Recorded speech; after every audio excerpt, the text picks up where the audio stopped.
소유문답 제14번째 시간. 같이 제목이 뭐예요? 죄란 무엇인가? 죄란 무엇인가? 라는 것에 대해서 다루게 됩니다. 우리가 13문에서는 뭘 다뤘죠? 타락에 대해서 다뤘죠. 타락, 인간의 타락에 대해서 다루었습니다. 근데 그들을 타락시킨 죄라는 게 무엇인가? 라는 것을 이 13문에서 정의하고 있는 거예요. 그래서 죄란 무엇인가? 답을 한번 읽어볼까요? 시작. 죄란 하나님의 법을 순종함에 있어 부족하거나 하나님의 법을 어기는 것입니다. 그랬습니다. 여기서 키워드가 하나님의 법, 그리고 순종, 그리고 부족, 그리고 어김, 이 네 가지 단어를 기억하고 있으면 됩니다. 죄가 뭐냐라고 정의할 때에 이렇게 하나님의 법, 그리고 순종, 그것을 어기거나 부족한 것, 그것이 죄다, 이렇게 외우시면 됩니다. 이렇게 문장 그대로 외울 필요 없이 핵심 단어만 머릿속에 집어넣고서 나머지 조사니 연결 단어들은 여러분들이 알아서 연결시켜서 생각하시면 되겠습니다. 다시 읽어볼까요? 시작. 죄란 하나님의 법을 순종함에 있어 부족하거나 하나님의 법을 어기는 것입니다 라고 말하고 있습니다. 첫 인류 아담과 하와의 범죄 결과가 13문에서 뭐라 그랬어요? 타락이라고 그랬죠. 죄의 결과입니다. 타락이라는 말이 죄를 지었다는 말과 동의어가 될 수도 있지만은 여하튼 타락은 범죄의 결과예요. 하나님의 법에 불순종함의 결과로 나타난 것이다 라고 보면 되는데, 그 타락의 결과, 즉 타락이란 뭐냐 라고 지난주 얘기했을 때 타락은 쉽게 이렇게 얘기했어요. 같이 읽을까요? 시작. 타락은 하나님의 창조 목적 이하로 떨어짐으로 이해하면 좋다. 왜냐하면 타락이란 단어 자체가 뭐예요? 떨어진다라는 거잖아요. 나쁜 쪽으로 떨어지는 것이거든요. 나쁜 쪽으로 떨어지는 거예요. 하나님께서 우리를 영원한 생명을 갖도록 창조하셨잖아요. 그리고 하나님을 닮고 하나님과 같은 생명을 공유하도록 정말 고차원의 수준으로 우리를 창조하셨는데, 바로 죄의 결과로 인해서 우리는 그 고차원에서 뭐예요? 저차원으로 뚝 떨어지게 되었다는 거예요. 그래서 제 기능을 발휘하지 못하는, 하나님의 창조 목적대로 살지 못하는 수준 이하의 삶을 살아가게 되는 거죠. 그게 타락의 삶이에요. 그게 타락의 삶이에요. 그럼 이렇게 타락을 일으킨, 우리로 하여금 제 기능을 상실하고 저하시킨 이 죄라는 것이 뭐냐라는 것을 다시 한번 그 웨스트민스터 소유리 문답 14문의 정의에 따라서 한번 설명해 보도록 하겠습니다. 자, 죄란 뭐라고요? 하나님의 법에 일단 순종하지 않는 거예요. 죄는 하나님의 법에 뭐 하지 않는 것? 순종하지 않는 것. 그러니까 아담과 하와에게도 하나님의 법 하나를 주셨단 말이에요. 생육하고 번성하고 땅에 충만하다라고 하는 긍정의 명령을 주셨고, 그죠? 그 다음에 선악을 알게 하는 동산 중앙에 있는 나무의 열매는 먹지 말라라고 하는 부정의 명령도 주셨어요. 하라와 하지 마라, 이게 법이잖아요. 그죠? 하라만 법이 아니라 하지 말라도 법이에요. 그래서 십계명도 하라와 하지 말라의 법이 이렇게 함께 공존하고 있죠. 안식일을 지키라, 그죠? 그런데 살인하지 말라. 그러니까 하나님의 법에는 하라와 하지 말라, 긍정과 부정이 함께 공존하고 있단 말입니다. 그래서 모든 인류는 하나님의 법이 그 마음에 사실 기록되어져 있습니다. 그래서 우리 예수 믿는 사람만 하나님의 법을 아는 것이 아니라, 하나님의 법이 우리의 영혼 속에 작용하는 것이 아니라, 하나님의 법은 모든 인류에게 동일하게 작용을 한단 말이에요. 그래서 로마서 2장 12절이 바로 그런 내용입니다. 같이 읽어볼까요? 시작. 무릇 율법 없이 범죄한 자는 또한 율법 없이 망하고, 무릇 율법이 있고 범죄한 자는 율법으로 말미암아 심판을 받으리라 라고 말씀하고 있어요. 그러니까 율법은 뭐예요? 이스라엘이라고 하는 특정 민족에게 주신 하나님의 법이잖아요. 그러니까는 하나님의 법을 구체적으로 받은 이스라엘 민족만 죄를 짓느냐 안 짓느냐가 평가될 수 있지 않겠습니까? 그런데 성경은 그렇게 얘기하고 있지 않다라는 거예요. 율법 있는 자는 율법이 그것이 기준이 되어서 뭐예요? 하나님의 말씀의 순종 여부를 평가받는 거고, 율법을 받지 않는 자들은 율법이 없는 상황 속에서 하나님께서 본질적으로 주신 이 땅의 창조 목적과 하나님의 뜻이 영혼 속에 작용한단 말이에요. 그래서 그것을 성경은 뭐라고 얘기하면 양심이라고 해요. 양심. 양심의 법은 누구에게나 있단 말이에요. 양심은 뭐예요? 선이 뭐고 악이 뭔지를 내 마음에서 느끼는 거잖아요. 이상하게 동일하게 세계 모든 나라에서 사람을 죽이는 걸 어떻게 생각해요? 꺼린단 말이에요. 사람은 죽여서는 안 된다라고 하는 이 마음의 양심이 다 동일하게 존재한단 말이에요. 누구도 성문화된 법으로 공유하지 않았음에도 불구하고 동떨어진 어느 부족 집단, 고립돼서 살고 있는 어느 원시 부족 집단에서조차도 사람을 함부로 죽여서는 안 된다고 하는 그 마음의 거리낌들이 있단 말이에요. 그게 바로 하나님이 창조 때 심어주신 법이에요. 우리 인류 속에 하나님의 법을 심어줬고 그것이 양심이라는 형태로 발현되게 되는 것이죠. 그래서 모든 사람은 하나님 앞에 변명할 수가 없는 거예요. 나는 주님의 법을 몰라서 못 지켰어요 라고 변명할 수가 없어요. 모두에겐 동일하게 하나님의 법이 작용되어지고 있고, 특정 이스라엘 민족이나 우리가 예수 믿는 우리에게는 좀 더 그 하나님의 뜻이 뭐예요? 구체적으로 적용이 되죠. 그래서 구체적으로 적용된 우리에게 사실 하나님께서 더 많은 책임을 물으시는 것이죠. 너는 죄는 몰라서 죄졌다고 치자. 너는 알면서 왜 죄를 짓느냐? 라고 하면서 좀 책임을 물으시죠. 그래서 예수님도 그렇고 신약 성경에서 우리도 보고 많이 선생되지 말라 그러죠. 선생은 많이 아는 자잖아요. 많이 아는 만큼 뭐예요? 책임도 그만큼 과중한 것입니다. 그 책임을 묻게 되는 거죠. 자, 이렇게 모든 인류에게는 하나님의 법이 예수를 믿는 자나 안 믿는 자나 다 기록이 되어져 있어서 그 죄의 평가에서 벗어날 자는 아무도 없는 거죠.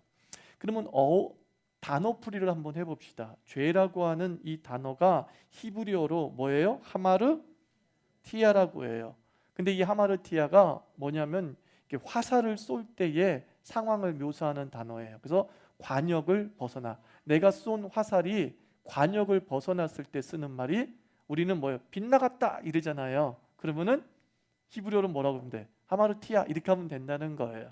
그러니까 죄는 관역을 벗어난 거야. 하나님이 우리에게 어느 쪽으로 달려가라고 하는 조준점을 줬는데 그 조준점을 벗어나서 살아가는 것을 다 뭐라 그러는 거예요? 죄라고 하는 것이죠.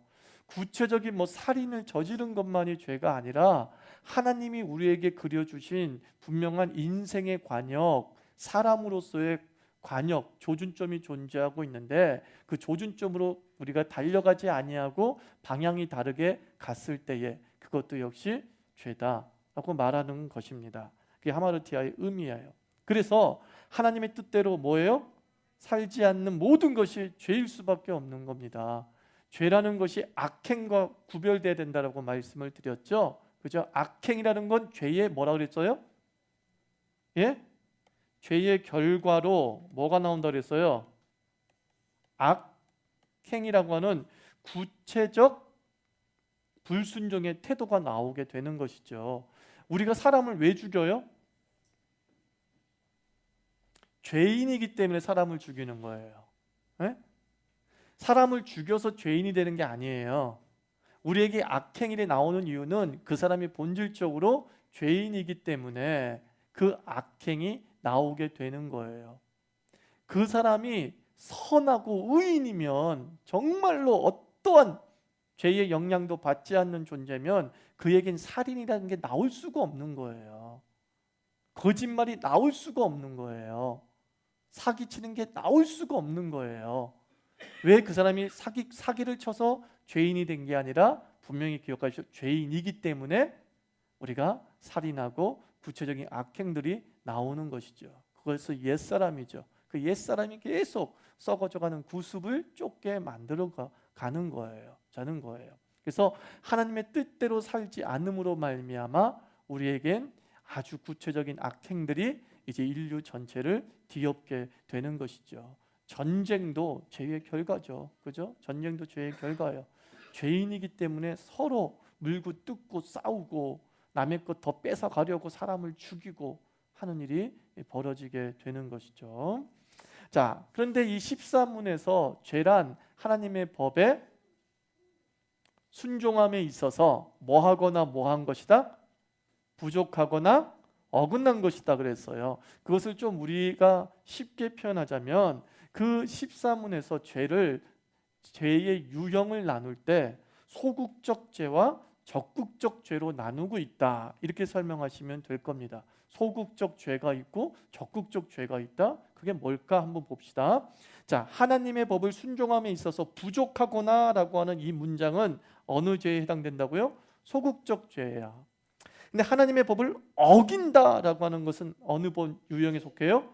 자, 적극적 죄에 속한단 말이에요. 자, 이것을 갖다가 한번 설명해 보자면 2-1 보면, 자, 소극적 죄는 뭐냐면 멈춤이야. 하나님께서는 우리에게 관역을 주시고 그 관역까지 어떻게 가라 그랬어요? 날아가라. 그죠? 관역까지 날아가라 그랬단 말이야. 근데 관역까지 날아가지 않고 그 자리에 딱 서 있어. 근데 그것도 뭐라는 거예요? 죄라는 거예요. 하나님이 내게 주신 의도대로 살지 않는 것 자체가 죄가 되는 거예요. 멈추는 거죠. 목적지를 향해 가지를 않아 버려요. 그냥 바라만 보고 주저주저 하고 있어요. 그게 죄라는 거예요. 하나님이 우리에게 빛되고 소금되는 삶을 살라라고 얘기를 했는데 그냥 빛이 빛을 가지고 있으면서도 그 플래시에 전원을 켜지 않는 상태로 있는 것. 그게 죄라는 거예요. 이미 우린 빛이고 우린 이미 소금이야. 근데 소금은 가지고 있는데 던져야 안 던져요? 안 던지고 손만 다 갖고 있는 거야. 세상에다 안 던지고 그냥 쫙 내가 갖고 있는 거야. 귀찮아, 안 던질래. 던지려면 내가 막 어깨도 아프고 50견도 오고 막 할 일도 많고 안 던질래. 그게 죄라는 거예요. 분명히 플래시를 주셨는데 배터리 달 것 같다는 거야. 여기서 키면 배터리 달아. 이거 내가 오랫동안 이걸 켜야 되는데 배터리는 한계가 있는 것 같고 지금 키면 안 돼. 그래서 안 켜고 있는 거야. 이걸 지금 얘기하고 있어요. 반대로 적극적인 죄라는 건 뭐냐? 어디로 향하는 거예요? 이건 아예 반대로 향해 버리는 거야. 가긴 가. 뭔가 행동하긴 행동해. 그런데 그게 뭐예요? 하나님의 법에 대해서 대항하거나 반항하는 쪽으로 나가버리는 거야. 소금을 썩은 곳에 던져버려야 되는데 소금을 어디다 던져요? 땅바닥에 던져버리는 거예요. 땅바닥에 쓱 던져버리는 거야. 안 지켜? 그러니까 의도적으로 안 지키는 거야. 의도적으로 내가 그 말씀에 불순종하는 거야. 나도 모르게 불순종하는 개념이 아니라 알고 이게 하나님을 대적하는 거고 이게 하나님의 뜻에 반한다는 걸 알아. 아는데 행하는 거예요. 그걸 적극적인 죄다라고 얘기를 해요. 자, 그럼 구체적인 예로서 한번 살펴봅시다. 소극적, 적극적 예를 한번 성경의 말씀을 가지고 한번 살펴보자는 거예요. 하나님께서 우리에게 어떤 말씀을 주셨어.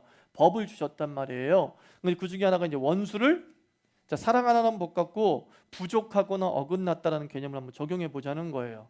자, 소극적인 죄는 뭐냐? 원수를 사랑하라 그랬어요.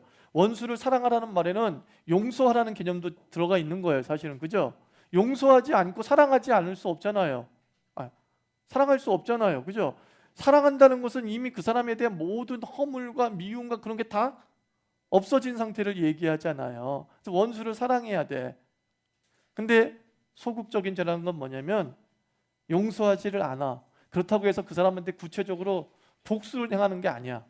막 눈에는 눈, 이에는 이하면서 너 나 때렸어? 그럼 난 너 한 대 더 때릴 거야. 이건 아니야.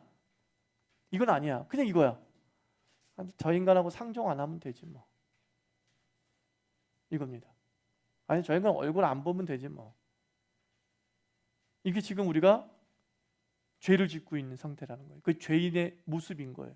옛사람의 모습인 거예요. 분명히 원수를 사랑하라고 얘기했는데 내가 그 사람 멱살 안 잡았잖아. 내가 최소 그 사람 망하라고 져주기도 안 했잖아. 그런데 나는 그 사람을 어떻게 같이 한 공간에 있을 수는 없어. 이거를 얘기하는 거예요. 그러니까 참 우리가 죄에서 자유롭지 못하다는 것을 알 수 있겠죠. 굉장히 우리가 죄에서 자유롭지 못해요.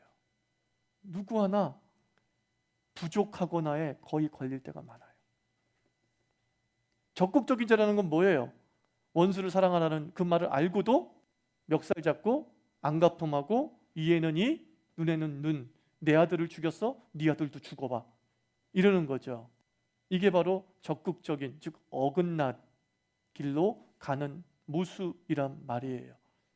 그러니까 이 원수를 사랑하는 하나의 말씀을 가지고서 많은 사람들이 적극적 죄를 짓지 않았다는 이유 때문에 자기가 말씀을 지키고 있다고 착각하고 있는 거죠. 내가 변화된 사람으로 살아가고 있다고. 옛날이면 넌 벌써 죽었어 이러잖아요. 내가 예수 믿었으니까 너 같은 애를 갖다가 가만 안 놔두지. 옛날 내가 예수 안 믿었으면 넌 벌써 내 손에 죽었어. 그러면서 자기가 죄를 안 짓고 있다고 생각하고 마치 진짜 새 사람으로 변화된 것처럼 얘기하고 있는데 엄밀히 따지면 여전히 옛 모습인 거야. 왜요? 그 속에서 미움이 여전히 존재하고 있고 그 속에서 그 사람 안 되기를 바라는 일말의 마음들을 간직하고 있기 때문인 거죠. 참 이게 그래서 옛사람을 벗어 던진다는 게 얼마나 힘든 싸움인지 몰라요. 성화의 싸움이죠. 우리가 구원받은 건 분명한데 이 땅에서 이 성화의 싸움이라는 게 치열해요, 여러분들. 치열해요. 이 수준까지 올라간다는 게 참 하나님이 이 수준까지 올라가도 우리를 구원시킨 거거든요. 그런데 옛사람은 그 수준까지 올라가는 것을 너무 부담스러워하는 것이죠. 부담스러워하는 것이죠. 구원을 받고 안 받고의 문제가 아니야 이거는요. 받고 안 문제가 아니라 구원받은 뒤에 우리에게도 여전히 존재하는 이 성화의 싸움이 있다라는 거예요. 또 하나 예를 들자면 내 이웃을 내 몸처럼 사랑하라 이렇게 말씀했어요. 그럼 우리도 모르게 소극적 죄를 짓는 게 뭐냐면 이웃의 아픔에 무관심한 거야. 나누지 않아. 밴드에 무프를 해. 봐놓고선 무슨 뜻인지 알겠죠? 네. 저 성도가 했던 일이 너무 좋잖아. 성도가 뭔가 오늘 이제 디제잉을 좀 하지 않습니까? 그래서 올려. 좋은 찬양 올렸어. 근데 정말 그분은 우리 모두가 악의가 없어. 악의가 없어. 근데 보기만 하고 툭 끝나. 무풀이야. 근데 그게 죄일 수 있다는 거죠. 왜냐하면 하나님은 우리에게 적극적으로 내 이웃을 내 몸처럼 사랑하라. 나를 칭찬하듯이 그 사람을 칭찬해야 되고 나를 격려하듯이 그 사람을 격려해야 되고 그래야 되는 것이죠. 우리 주변에서 많은 불쌍한 사람들이 있어요. 어려운 사람들이 있어요. 우리가 그 사람 것을 도둑질하진 않아. 근데 그 레위인처럼 강도 만난 자를 나 살기 바쁘다고 모른 척하고 가는 것. 근데 예수님은 분명히 얘기하잖아요. 누가 너의 친구냐 이렇게 묻지 않습니까? 그 사람들도 다 정당한 이유가 있었어요. 왜냐하면 제사장들은 예루살렘 성전에 제사로 올라가는데 시체를 만져야 돼요? 안 만져야 돼요? 만지면 안 돼요. 제사 드린 사람이 정결해야 되니 너희는 어떤 시체도 만지지 말고 험악한 것들 만지면 안 돼요. 이유가 분명히 있단 말이야. 이유가 내가 저 사람한테 무관심할 수밖에 없는 이유가 분명히 있단 말이야. 근데 예수님은 그 부분에 대해서 브레이크를 거시는 거죠. 브레이크를. 그건 하나님이 우리에게 준 공동체가 아니지.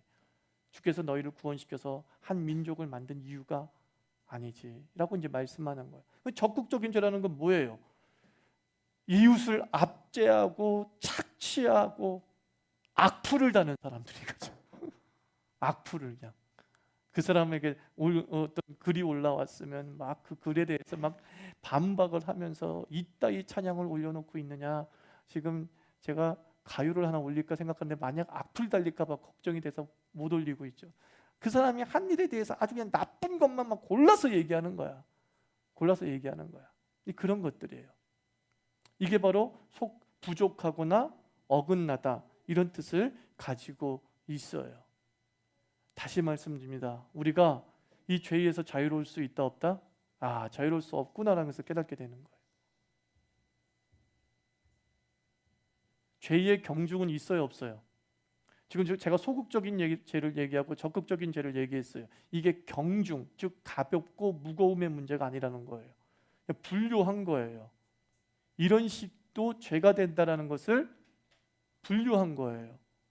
그러나 이 분류가 소극적인 죄는 가벼운 죄, 큰 죄는 아니야. 근데 적극적인 죄는 큰 죄야. 용서받기 쉽지 않아. 예수님이 죽어야지만 용서받는 게 큰 죄야. 이건 아니라는 거예요. 죄는 다 죄예요. 그래서 야고보서 4장 7절이 그 말씀이에요. 같이 읽어볼까요? 시작. 그러므로 사람이 선을 행할 줄 알고도 행하지 아니하면 죄니라 이렇게 얘기하고 있어요. 이거는 소극적 죄의 문제를 건드리고 있는 거예요. 마땅한 바를 행하지 않는 것도 뭐라는 거예요? 불순종이라는 거예요. 네가 성도로서 마땅히 해야 될 일이 있는데 마땅히 해야 될 일을 안 하고 있는 것도 불순종이다, 죄다.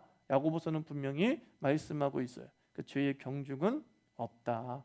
소극적이든 적극적이든 우리가 모두 이 죄의 영향력 아래 있음을 보여주는 전형적인 예예요. 전형적인 예예요. 자, 이러니까 이제 절망이죠. 야, 정말 우리가 어떠한 선도 행할 수가 없구나. 내가 하는 모든 건 다 죄 덩어리구나. 절망할 수밖에 없지 않습니까? 이 절망이 필요한 이유가 여기에 있는 거예요.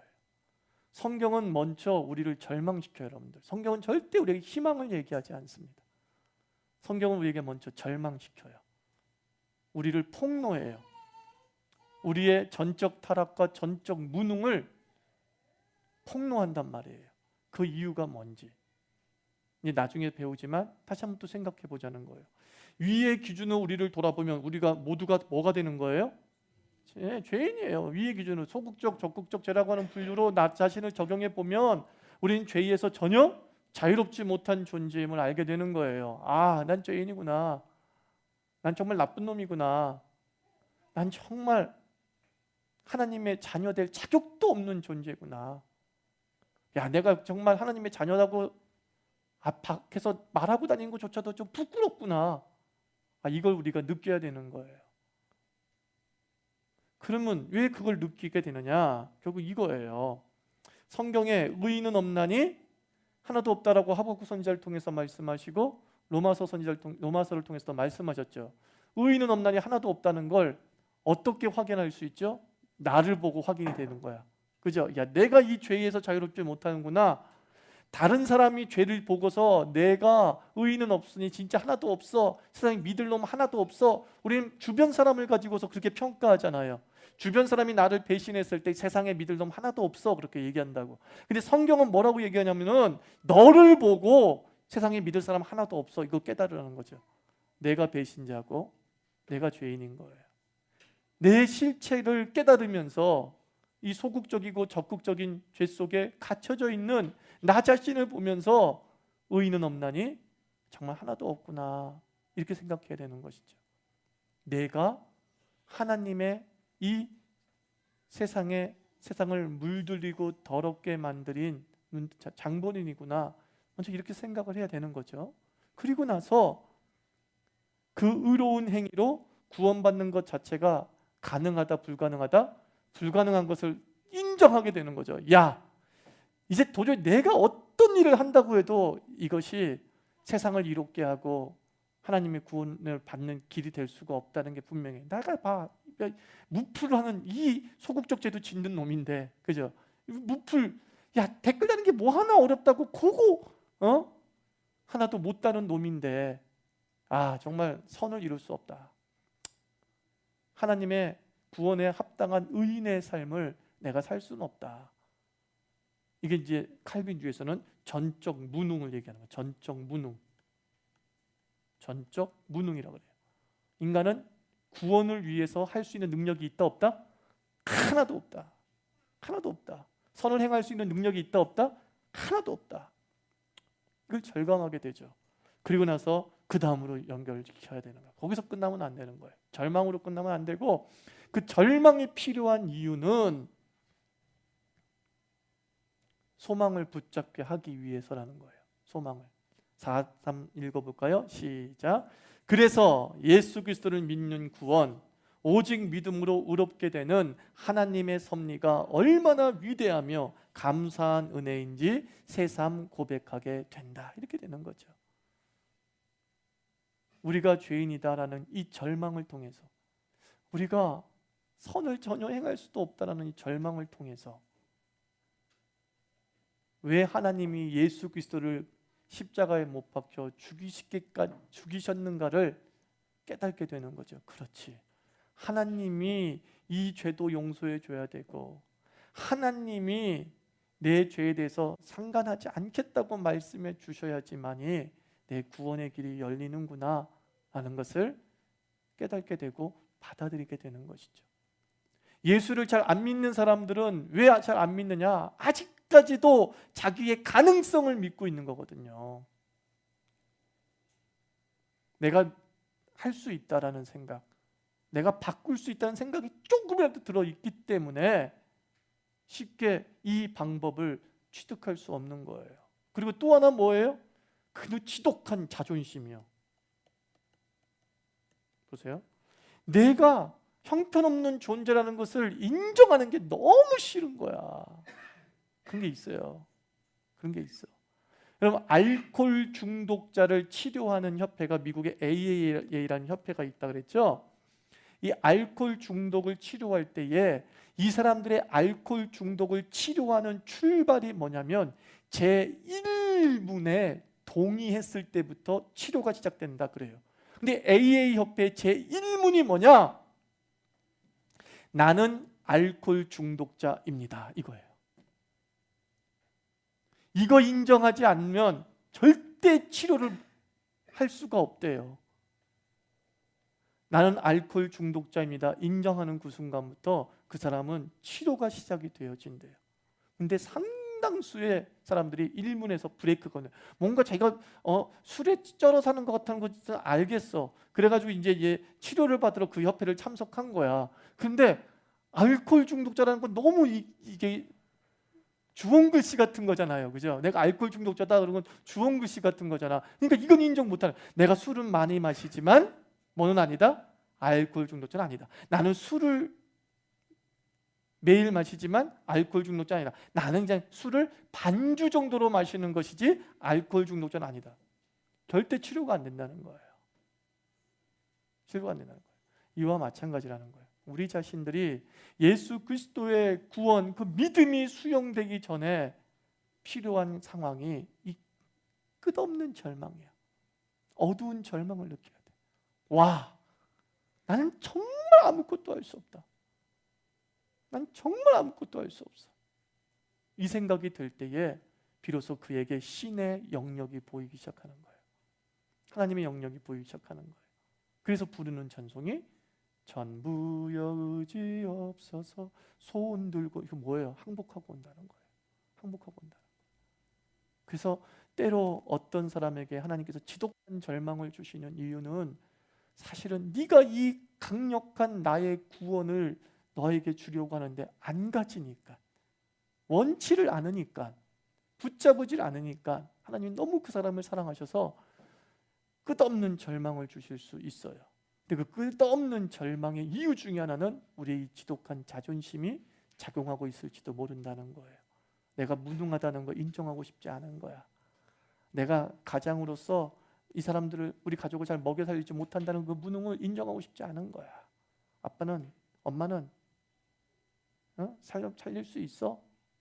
이 생각하면서 이를 더 악무는 거죠. 근데 그럴수록 뭐예요?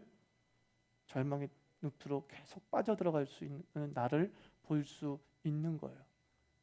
하나님은 왜 존재하십니까? 나를 도와주려고 존재하십니다. 그죠? 하나님은 왜 하나님 우리를 절망 중에 절망을 하고 우리를 폭로하고 우리를 고발하느냐? 내가 너를 다시 살리리라. 내가 너를 도우리라. 네가 아무것도 할 수 없으나 나는 할 수 있다. 그게 바울의 고백이었던 거예요. 내게 능력 주시는 자 안에서. 바울은 먼저 절망을 한다고요. 내가 아무것도 없는 자라는 절망을 한 다음에, 그런데 희한하게 내가 아무것도 못하고 아무것도 능력도 없는 존재가 뭔가 하는 자기를 보게 되죠. 그러면서 믿음의 노년 때에 고백을 하는 거예요. 빌립보서는 노년의 고백이거든요. 노년의 고백 속에서 이제까지 내가 보니까 내게 능력 주시는 자 안에서 내가 할 수 있었다라고 얘기하는 거예요. I can do it이 어디 안에서? In God. I can do it in God. 하나님 안에서 내가 이것을 할 수 있었다. 내가 전에는 포행자요, 전에는 핍박자요, 전에는 해방자였다. 뭐요? 하나님을 위한 선을 조금도 행할 수 없는 적극적 반항자였다. 이거 아닙니까? 핍박자요, 포행자요, 해방자요. 그가 하나님의 은혜 안에서 뭐예요? 이제는 하나님의 사도로 온전히 쓰임을 받고 모든 것을 할 수 있었다. 이것입니다. 그래서 우리가 다 죄인입니다. 그러나 이 죄인이 하나님의 은혜로 구원받아 주의 자녀가 되었습니다. 그러므로 우리 이 땅을 살면서 우리 인생에 대해서 하나님께 맡기고 우리가 할 일은 뭐냐? 입을 것과 먹을 것과 이 모든 것은 하나님이 더해 주신다라고 약속하셨기 때문에 우리가 해야 될 일은 뭐냐? 이 옛습성이 살아나지 못하도록 성화의 싸움을 벌여나는 거예요. 어떻게든 주의 말씀대로 살아보자. 어떻게든 주님의 뜻대로 살아보자. 이것에 많은 영적 싸움들을 벌여나가게 될 때에 하나님은 반드시 자기의 자녀를 버려두시지 않으신다라는 거예요. 붙잡으시고 인도해 주신다. 그게 이제 죄의 정의 속에 담겨진 절망과 희망의 교차예요. 교차예요. 그래서 하나님께서 여러분들 다시 바닥에서 일으키실 줄 믿습니다. 그죠? 우리가 타락했으나 이제 주 안에서 뭐예요? 독수리 날개쳐 오름같이 상승하리라. 이게 구원이란 말이에요. 기도합시다.